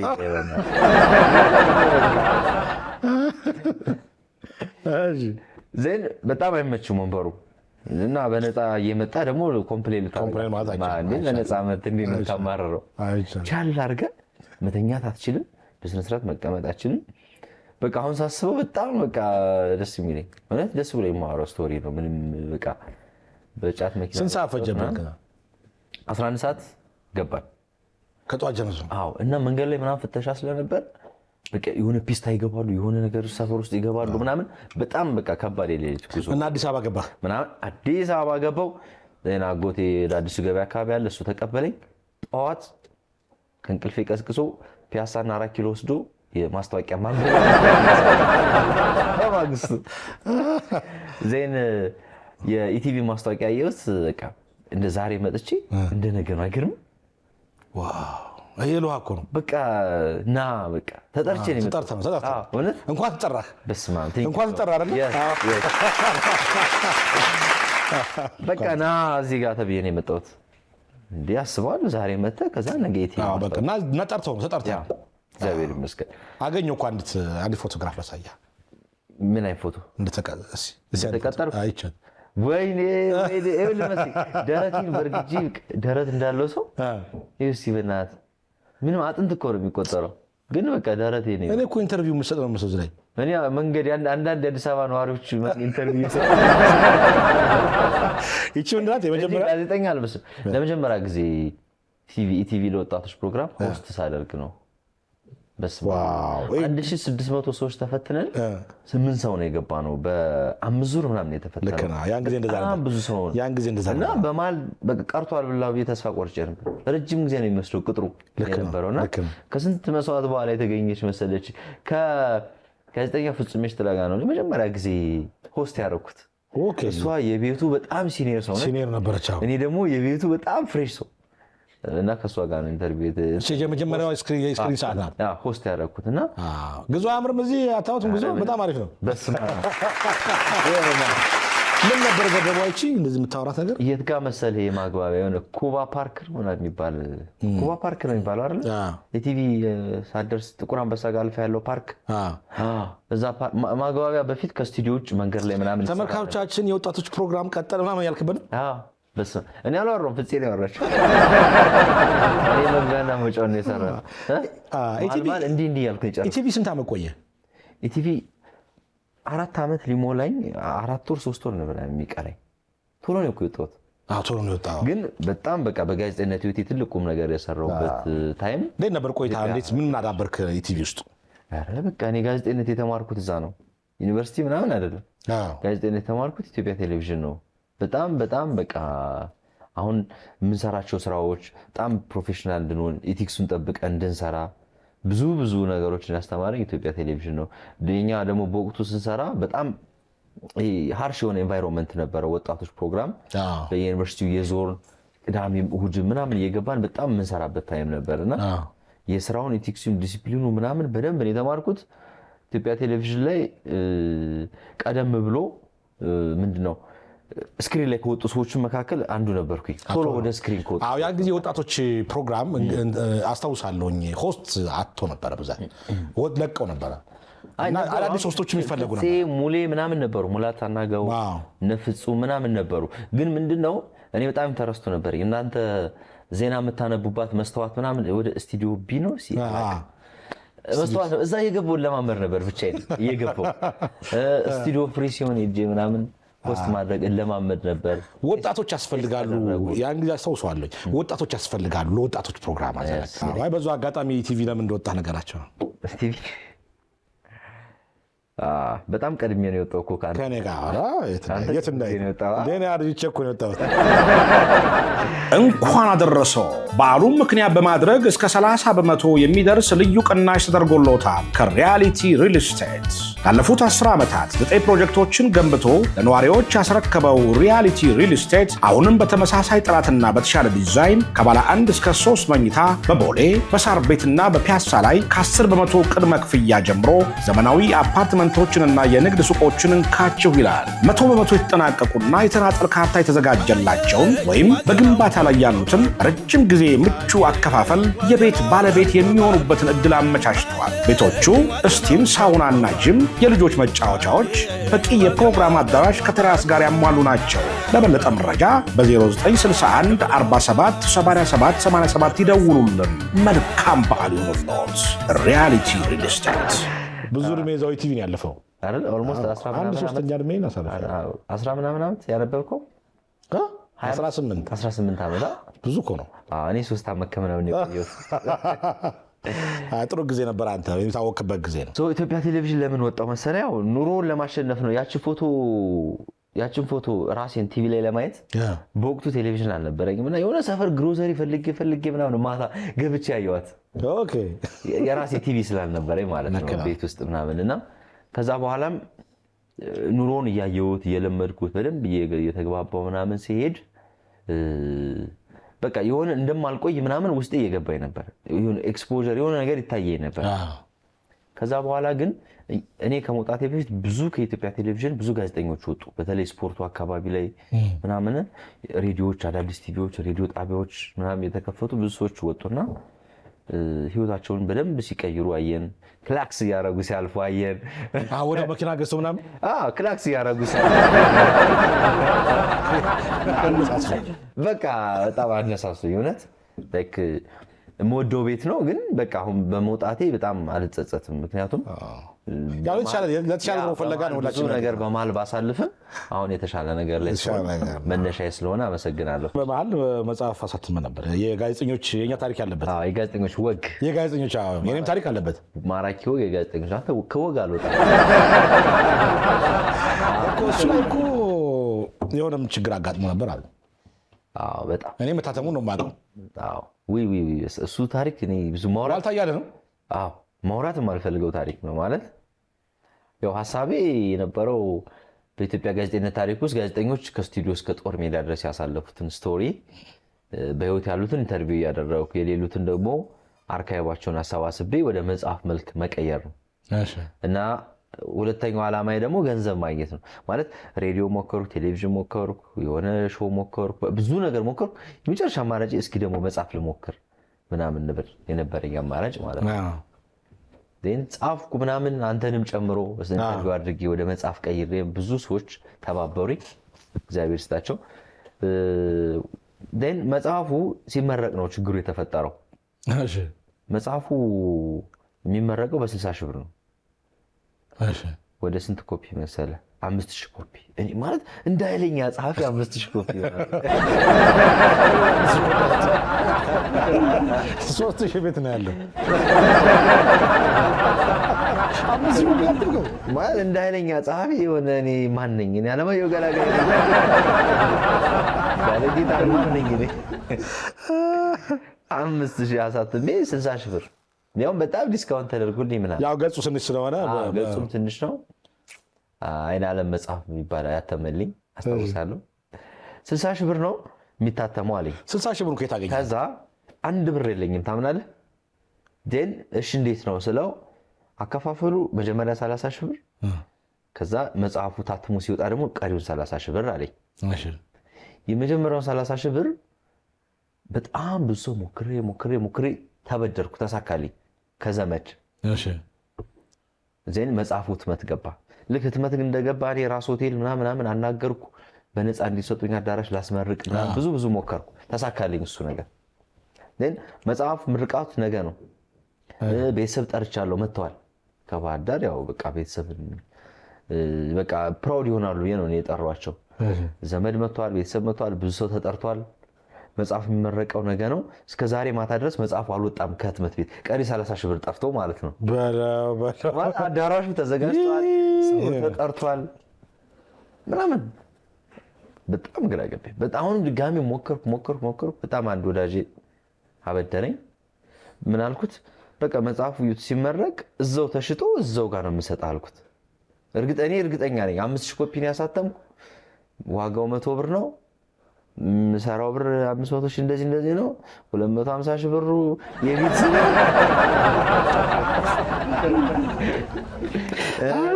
መጽሐፍ ተሽጦ ማለት ነው ያሰብከው። 5000 መጽሐፍ ተሽጦ ያውም በአንድ ቀን እኮ ነው። ብሮቹ ቦታ ይዘዋል። በቃ የዛን ቀን ሽጬ በርጋ እዛው ነው የምሰጠው የተቀበልኩ ብር። ተበደረ። ፕሮግራሙ ተጀመረ። ጋዜጠኛ መሳይ ወንድሜ ነው መድረኩን የመራልኝ። እሱ ተባበረኝ። ነበር ካንተም ፕሮግራሙ ላይ እኔ ተራ የደረሰና መድረክ ላይ ጠራኝ። እሱ ሲጠራኝ እኔ እያየሁ የነበረው ሰው ነው እየቆጠርኩ የነበረው። ተናገር ተብዬ ወጥቼ ስንት ሰው ገባ፣ ስንት ሰው መጽሐፍ ይዟል፣ ስንት ሰው እየገዛ ነው ምናምን ነው የምቆጥረው። በጣም ትንሽ ሰው ነው ያለው እና በቃ ምን እንደተናገርኩ በዛው አላስታውስም። ያኔ ምን ተናግሬ እንደወረድኩ ምናምን የማስታውሰው ነገር የለም። እንደ ስላለፈ ለሳቅ እንጂ በጣም ከባድ ነበር እኮ ማለት ምንም ነገር ነው የማላስታውሰው። ወረድኩ፣ አለቀ ፕሮግራሙ። ቤተሰብ፣ ሰው፣ ዘመድ ሁሉም ተበተነ። ከዛ በኋላ አክስቴና ዘመዶች አሉ የሆነ መጽሐፍ የተቀበሉ ሲሸጡልኝ የነበሩ በኋላ በቃ እንካሁን የተሸጠበትን ብር ምናምን አለ። ብዙ እንዳልተሸጠ አውቄያለሁ፣ ግን በዛ ልክ አልጠበቅኩም። አትሊስት እዳይን የሚከፍል ነገር ኤክስፔክት አድርጌያለሁ። ስንት ብር መሰለኝ የተሸጡ? 11 ሺህ ብር። ብዙ ነው እኮ እውነት። በ100 ብር በጣም ብዙ ነው። አይ አንዳንድ ሰዎች አሉ 3 4 ምናምን የገዙኝ። ግን እንደዚህ መሸጥ 11 ሺህ ብር መሸጡ ጥሩ ነው። አሁን ካለው ከዛን ጊዜ አንፃር ከገበያው አንፃር ሊሆን ይችላል። ግን እኔ ኤክስፔክት ያደረከው እና እዳ አለብኝ ልክ ያልሆነ ስሌት ነው አይገባም። በቃ እሱን እኮ ነው እኔ በጣም በሂደት በፕሮሰስ የተገነባው ሰው ነኝ ማለት እያንዳንዱ ነገር በሂደት እየሞከርኩት ፌል እያረኩ ምናምን በመጽሐፉ በጋዜጠኝነቱም በለው አሁን ያለውበትን መስመር ማግኘት የቻልኩት በጣም በሂደት ነው። ኤቭሪቲንግ በፕሮሰስ ነው። ይሄ የሆነ እንደዚህ አይደለም የሄድኩት። በቃ እንደዚህም እያልኩ ምናምን ነው የሄድኩት እና እሱን ፓርት በጣም ነው የምወደው። በጣም በቃ የምኮራበት እና 11 ሺህ ብር ሰጡኝ። አዎ 11 ሺህ ብር ሰጡኝ። ምንም ማድረግ አልችልም። በቃ በጣም በህይወቴ በጣም ተስፋ የቆረጥኩበት ቀን እሱ ነው። ባይዘ የመጨረሻ ሰው ማየት በቃ ያፈርኩበት ቀና ብዬ ተበድረሃል። በጣም ብዙ ሰው መጠቋቋም ያርጎኛል። ኢቲቪ አብሮኝ የሰሩ የነበሩም በሾውም አልተሳካልኝ፣ በሬዲዮም አልተሳካም፣ በመጽሐፍ አልተሳካም። በግሬዛ ስንከራተት ፀሐይ ላይ ነው የሚያውቁኝ ምናምን እና በጣም ቶርች ተደርጌበታለሁ። ይጠቋቁሙብናል ምናምን በጣም በጣም ከባድ ታይም ነበር። ግን በቃ እንኳን አለፍኩት። በእናትህ እስማ በጣም ደስ በወቅቱ አንዳንዴ ፊል አደርገዋለሁ፣ አንዳንዴ ደግሞ ፊል አላደርገውም እና የሆነ ሰዓት ላይ ሪል ማንነቴን መቀበል ጀመርኩ። በቃ የለኝም እንደዚህ ነኝ ሰው አክሴፕት በቃ ያለሁበትን ደረጃ ማወቅና መቀበል አለብኝ። አሁን ብዙ ጊዜ ችግሩ ምንድነው በቃ የሆነ ሰዓት ላይ አእምሮ ውስጥ ያለውና ሪል እንትንህን በጣም የተለያየ ይሆናል። ሰው ግን መቀበል አለበት በቃ ያለበትን ሁኔታ። የሆነ ሰዓት ላይ በቃ ሞከርኩ አልሆነም ፌል እንዳረኩ ገባኝ። በቃ ራሴን ተቀበልኩ። ብድሩን መለስክ? መቼ መለስክ? ኧረ በስመ አብ ዓመት 2 ዓመት ምናምን ቆይተህ በጣም ታገሱ። እነሱ ታግሰውኝም በቃ ብዙ ታሪክ አለው። እንኳን ለዚህ በቃ ማለት የስኬት ታሪክ የሚጀምረው በኤስቲቪ ነው ወይስ? የኔ ስኬት ታሪክ የሚጀምረው እነዚህ ሁሉ ለኔ የውድቀት ታሪክ ቢመስሉ ግን የስኬት ታሪኮች አንድ አካል ናቸው። የስኬት እንትኖች ናቸው፣ ደረጃዎች ናቸው። በቃ እነዛ ስቴፖች ያን ፕሮሰስ የግድ ማለፍ ነበረብኝ። ያን ፕሮሰስ ማለፍ ነበረብኝ ግዴታ። በቃ ግዴታ ማለፍ ነበረብኝ በዛ ውስጥ። ከዛ ቦሌ መዋል ጀመርኩ እና ሰው ውሎን ይመስላል እንደሚባለው ደና ሰው ጋር ምናምን መተዋወቅ ማየት ምናምን አካባቢውን ጀመርኩ። ዜን ዴስቲቪ አቦል ቲቪ ብሎ መጣ። ያኔ ሲመጣ መሳይ ወንድሜን ቀድሞ ጆይን አድርጎ ነበር እነሱ ፕሮግራም ያዘጋጅ። ዜን እንደዚህ አዲስ ቻናል እንደዚህ መጥቷል ምናምን አለ መሳይ። እንደዛ ሲዋራ ከዛ እዛ ያለችው ሰው ደግሞ እንትና ትባላለች እንደዚህ ነው ምናምን አለ። ዴን ሄድኩ እና አወራኋቸው። ዜን ፕሮፖዛል አምጣሉኝ። አሁንም ፕሮፖዛል ማራኪ ወግ አይነት ፎርማት ማለት ነው። ፕሮፖዛል ሰጠን። ዜን አሁን እነሱም እንደዋልተው ሳምፕል አሉ። ሳምፕል ተባለ። ሳምፕሉ ከባድ ነው በጣም በሃይ ኳሊቲ ነው የሰራ ነው ምናምን። የዴስቲቪ ነው በብዙ መንገድ ከፍ ያለ ነው ሚዲያው። እነሱ የሚፈልጉት ስታንዳርድም አለ። ፕሮዳክሽን ሳምፕሉን ነበሻቱ ጋር ምናምን ሆነን በደንብ ተሰራ። ዜን ሰጧቸው፣ ተቀበሉኝ። ከዛ በቃ ዘረስት ኢዝ ሂስትሪ እንደሚለው ፈረንጅ አለቃ በቃ ያስኩ እንትኑ በቃ የሆነ ነገር ያስኩ በቃ አሁን በቃ እዚህ ቦታ ላይ በደንብ የሆነ ነገር ቢውልድ ማድረግ አለብኝ።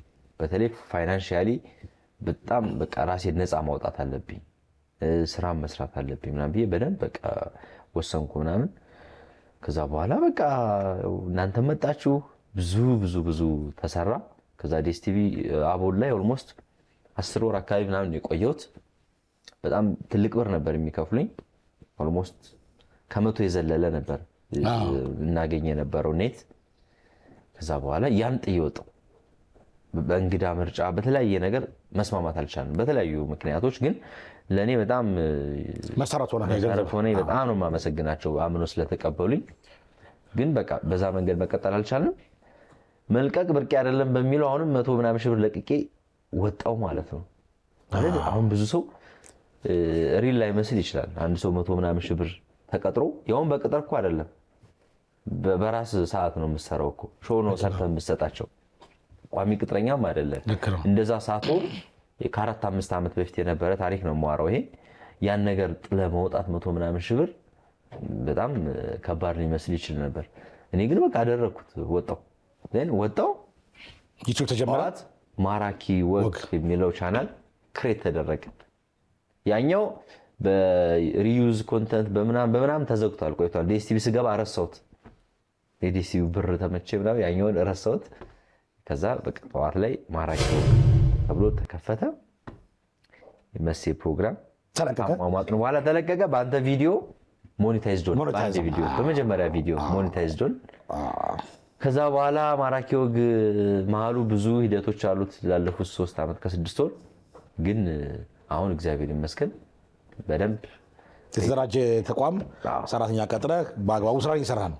በቃ ከኢትዮጵያም አልፈን ዓለምን እየዞርን በጣም ቆንጆ ፕሮግራሞች እየሰራ ነው። እግዚአብሔር ይመስገን። ታዲያ ለስኬቱ በጣም አሪፍ የስኬት ታሪክ ነው ነገር። እግዚአብሔር ይመስገን። ስለዚህ አሁን ካንተ ህይወት መንገድ ወጣቶች ምን መማር ይችላሉ? ምንድነው እኔ የጠቀመኝ ነገር እኔ ለጋዜጠኝነት በቃ ከገባሁበት በኋላ የልጅነት ህልሜ ባይሆንም ከገባሁበት በኋላ በጣም በብዙ ችግር ውስጥም ሆኜ ታምኜ ነው የቆየሁት። በቃ እዚህ ፕሮፌሽን ላይ እዚህ ሙያ ላይ በቃ የሞከርኩ ረጅም ጊዜ ታምኜ ነው የቆየሁት። የምወደው ሙያ ሆነ። ከገባሁ በኋላ በቃ ተቀበልኩ፣ ታመንኩበት እና እነዛ ፕሮሰሶች መጠበቄ ለእኔ በጣም ትልቅ ታሪክ ስቶሪ የምለው ያኔ ነው። ምናልባት ይሄ በነዛ ፌል በማድረግባቸው ታይሞች ላይ የሆነ አቅጣጫ ቀይሬ ቢሆን የሆነ ነገር ውስጥ ገብቼ ቢሆን ወይ ተመልሼ ኢቭን ብዙ ሰው በዛ በጣም በተቸገረ ሰዓት በጣም ብዙ ሰው ተመልሰህ ቅጥር ግባ፣ ቴሌቪዥን ጣቢያዎች ጋር፣ ሬዲዮ ጣቢያዎች ጋር በጣም ብዙ ሰው ፑሽ እያደረገኝ ነበር። ኖ ነው ያልኩት እኔ በቃ እና በቃ ያሰብኩት ነገር ነበረ። የመጀመሪያው ነገር ምንድነው ያሉበትን መጀመሪያ ማንነት ሪል ማንነት ማወቅ በጣም ያስፈልጋል። ምን ላይ ነው ያለው? ያን ደግሞ በጣም መቀበል ያስፈልጋል። እሱን ተቀብለ ከዛ ደግሞ ፕሮሰሱንም ማለፍ ግዴታ ነው።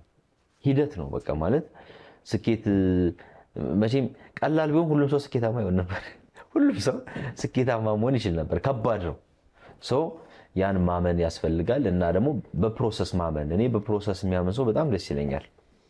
ይሄ በአቋራጭ ሳይሆን በቃ በነገሮች በሂደት የሚያምን ሰው በጣም ደስ ይለኛል እና የፕሮሰስ ሰው መሆን በጣም ደስ የሚል ነገር ነው። ከዛ ውጭ በጣም በቃ በትዕግስት ሰርቻለሁ። ሰርተሃል። ይሄን መሰክራለሁ። በጣም በትዕግስት በጣም ጎበዝ ታጋሽ ነህ። በጣም ጥረት አድርገህ ስራ በጣም ትወዳለህ። ይሄን መሰክራለሁ። በጣም ከአንተ ብዙ መማር ይችላሉ ወጣቶች። ቴንክ ዩ ሶ ማች። አይ ስኬት በስራ ብቻ አይደለም ደግሞ በህይወትም ያስፈልጋልና ጉዞን ለምን አድረውም ለምን አያገባም የመንግስት ጥያቄ አሉ ጠይቀውም ብለውኛል። እዚህ ያሉት ተንግዶችም እንደዛ ብለውኛል ብላችኋል። ጊዜ ማራኪ ወግ እስካሁን 230 ሰዎች ቤት ሄዷል። ከሀገር ውስጥም ከሀገር ውጭ በዞርንባቸው ሀገራትና ኦልሞስት 40-50 ሰው ሽማግሌ ይሆናሉ ብሎኛል። ቀረጻ ጨርሼ ስወጣ አንተን ጨምሮ በጣም ብዙ ትልልቅ እንግዶች እንደዛ ብለውኛል እና መቼ እንደምትሰባሰቡ እኔም አላወኩም። እስካሁን ገና ነው። ግን ያው በጣም ብዙ እንደ ቅርብ እኔ ኦዲየንሶች ጋር በጣም በቅርበት ነው የምንዋረው፣ ተመልካቾች ጋር በኮሜንት በተለያየ መንገድ እንደ ቤተሰብ ነው የምንዋረው እና በጣም ነው በቃ ምኞታቸውን የሚገልጹልኝ። እንዳልከው አንተም በጣም ብዙ እናወራለን፣ ቤተሰብም በዙሪያ ያሉ ሰዎች በሙሉ ይሄ ነገር እንዴት ነው እያሉ ነው። እንግዲህ እስካሁን ገና ነኝ። አይ ለመሰለህ በጣም ብዙ ሰው አናግረሃል። በጣም ብዙ ወጣት ሴቶችም ኢንተርቪው አድርገሃል። ከጀል ያረካቸው ከጀል እንግዶች ጋር ውይ የለም በፍጹም እስካሁን ምንም ያሰብከው ነገር በፍጹም። እነሱስ እንደው አንዳንድ ጊዜ እነሱ ይከጀሉ የሚሉ እንደው ገና ይሄ አይመስለኝም። እውነት አይ ኢንተርቪው ስታደርጋቸው በደንብ እንደዚህ በደንብ የሚያዩ ነበሩ። ስማኔ ማያቸው አይ ኢንተርቪው ላይ ምንድነው በጣም በቃ ረጅም ጊዜ አብረው እንደቆየ ሰው ምናምን ነው የምንዋራው እንግዶች ጋር በጣም ረጅም ጊዜ። አንዳንድ እንግዶችን በተለይ አሁን ከቅርብ ጊዜ ወዲህ ፕሮዲውሰርም ማናጀርም ምናምን ብዙ ነገር ስታፍ በደንብ ማራኪ ወግ ካጠናከርን በኋላ እንግዶችን ለመጀመሪያም ለመጨረሻም ጊዜ የማገኛቸው የዛች የቀረጿ ሞመንት ላይ ምናምን በፊት አገኛቸዋለሁ፣ ሪሰርች ሰራለሁ ከቀረጻ በፊት አግኝቼ ከዛ ደግሞ ፕሮግራሙን አሳይቼ ምናምን በደንብ እንገናኝ ነበር። በጣም ሻይ የጠጣና የተገናኘን ብዙ እንግዶች አሉ። አሁን ስራው እየበዛ ታይት እየሆነ ምናምን ሲሄድ ግን እንግዲህ መጨረሻ በጣም ብዙ ቆይታ አደረግን። ቢሮም እዚህ አሪፍ ቆይታ የነበረን ያንተን የስኬት የህይወት ታሪክ ለማላክስ ሞክረናል። በዚሁ በዳግም ትንሣኤ ደግሞ በበዓሉ ፕሮግራሙን የሚከታተሉ ሰዎች ስላሉ ያው ጉዞን እንግዲህ በደንብ ያወቁ ይመስለኛል። እንግዲህ በስሱ በዚሁ አጋጣሚ ማመስገን የምፈልገው መልእክትም ካለህ በጣም አሪፍ እንቋጭ። እግዚአብሔር ይመስገን። የመጀመሪያው ነገር እንዳልኩ እኔ በጣም ብዙ ብለፋም በወጣ በወድቅ ምናምን ውስጥ በቃ በሁሉም መንገድ ውስጥ እግዚአብሔር ከኔ ጋር ነበር እና ደግሞ ሲሰጠኝ እግዚአብሔር የጠየኩትን የለፋሁትን ምናምን አይደለም የሚሰጠኝ በጣም ብዙ ጥፍ ብዙ ጥፍ አድርጎ ነው የሰጠኝ። የምር አሁን ያሉኝን በረከቶች ምናምን ሳስብ ምንም ነው ያ የለፋሁት ምናምን ነገር ምንም ዜሮ ነው ኦልሞስት በቃ አሁን ከተሰጠኝ አንፃር ሳይው ማለት ነውና እግዚአብሔርን በጣም ነው እግዚአብሔር ፈጣሪን ማመሰግነው ለዚህ በጣም አም ግሬትፉል። በዩቲዩብ አቅም በዩቲዩብ ሌቭል ከሀገር ውስጥ አልፎ አሁን ኦልሞስት እኮ መቼ ወደ ስንት ሀገር ሄድኩ አሁን ወደ 10 ሀገር ምናምን ዞርኩ በቃ ገባ። ኢትዮጵያ ማጅላ ልትሆን ነው የተባለ ነው ምንድነው ማራኪ ዲያስፖራ ብዬ ኢትዮጵያን ያሉበት ሀገር ሁላ እየሄድኩኝ የነሱን ላይፍ ስታይል ህይወታቸው ኑሯቸው መስራት ፈልጋለሁ። ሶ አሁን የመጨረሻ ጉዟችን የነበረው ስዊዘርላንድ፣ ዙሪክ፣ ቤልጂየም፣ ብራስልስ፣ ፓሪስ ምናምን ነበር። ከዛ በፊት ብዙ ሀገራት ሄደናል እና ላይክ የሆነች አንድ ጠባብ ክፍል ቤት ውስጥ አንድ የሆነች ካሜራ ተከራይቼ ምናምን ነው ስሰራ የነበረው በየካፌው ምናምን ቁጭ እያልን ስንሰራ የነበረውና ያ ነገር አድጎ ላይክ አሁን በዚህ ደረጃ ደርሶ ሳይው በጣም እግዚአብሔርን ከልብ ነው ማመሰግነው። በእኔ ልፋት ምናምን እኔ ከለፈውት አንፃር ምናምን አይደለም እግዚአብሔር ይሰጠኝ በጣም ከዛ ሌቭል በላይ ነውና ለሁሉም ነገር ጊዜ ያለው እኔ ሁሉም ያልፋል እላለሁ ሁሌም። የኔ በጣም ወደው እንትን አባባል እንትን ንግግር ይሄ ነው ሁሉም ያልፋል። yes በቃ ሁሉም አልፎ ስላየሁት ይሄም ደግሞ ነገ ያልፋል ዝቅታም ከፍታ ምናምን ይመጣል ይሄም ያልፍና ሶ በነዛ ሁሉ ጊዜዎች ውስጥ ግን እኔ ሂደቱ ስራው መንገዱ ያስተማሩ ነገሮች አሉ። ብዙዎች ከሱ ትንሽ ሼር ሊያደርጉ ይችላሉ ከኔ በጣም ነው ማመሰግነው። ቤተሰቦቼን የማራኪ ወግ ተመልካቾች በጣም ያበረታቱን በመላው ዓለም የሚገኙ አብረውኝ የሚሰሩ በጣም በቃ ጀግና ልጆች አሉ። አሁን ስንጀምር ያው ብቻዬን ቢጀመር ዩቲዩቡ ኦልሞስት አሁን በጣም ጎበዝ ማናጀር አለን፣ በጣም ጎበዝ ፕሮዲዩሰሮች፣ ጎበዝ ኤዲተሮች፣ ካሜራማኖች ሁሉም በጣም አላማዬን ተረድተው ቆንጆ ነገር እየሰጠ እንደሆነ እናምናለን። ከዚህ በላይ በጣም ብዙ ይጠበቅብናል። ሁሉንም እግዚአብሔር ያክብርልኝ። ቴንክ ዩ መሲ አንተንም እዚህ ስቱዲዮ መተህ ደግሞ በጣም ማራኪ ወግ ስላወጋህን ከሆነሽ ማራኪ ወግ ስላወጋህን እናመሰግናለን። ከሆነሽ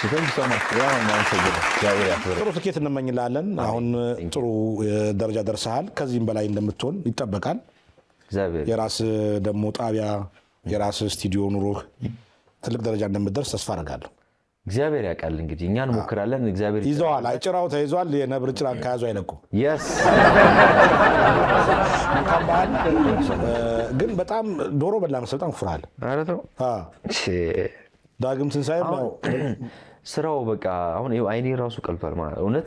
በዓላት ምናትል አሁን የፋሲካም ስራ ላይ ነበርክ። ከፋሲካ በግድ ያገኘው እኮ አሁን ምን ሆነ መሰለ ስራው። እኔ አሁን እንደዚህ ስል ብዙ ሰው ላይመስል ይችላል። ዩቲዩብ አንድ እንደምሰራው ምናምን ሊል ይችላል ሰው። ዩቲዩብ በጣም ፓወርፉል ነው፣ በጣም አቅም አለው። እኛ ዓለምን እየዞርን ያለነው በዩቲዩብ ነው። ገባ? የዩቲዩብን አቅም ምን ያህል ደረጃ እየደረሰ እንደሆነ አይቼዋለሁና ላከበረኝ ዩቲዩብ ደግሞ እኔ በጣም በቃ ታማኝ ሆኜ ሪስፔክት አድርጌ በደንብ መስራት እንዳለብኝ አምናለሁ። ተመልካቾች የሚሰጡት አስተያየት በጣም ከዚህ በላይ እንድንሰራ በጣም ፑሽ የሚያደርግ ነውና ኦልሞስት አሁን ዜሮ ሰርክል ሆኛለሁ። ይሄ ጓደኛ ምናምን ሶሻል እኔ ጋር ቡና ከጠጣን እንኳን ስንት ጊዜያችን ሶሻል ላይፍ ምናምን ኦልሞስት ዜሮ ሆኗልና ኤዲቲንግ ነው ቀረጻ ነው ሚቲንግ ነው ኦልሞስት ላይፋችን እንደዛ ከጨዋታ ውጭ ነው የሚያደርገው። ግን በቃ ወደነው ስለምንሰራ አሪፍ ነው። መስገን በርታ። በጣም ቴንክ ዩ ሶ ማች። ከስኬት እንመኛለን። መልካም ቴንክ ዩ ሶ ማች። ስኬት ዘመን ይሁን። ቴንክ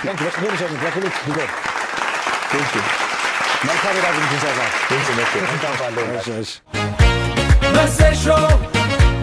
መሰሾ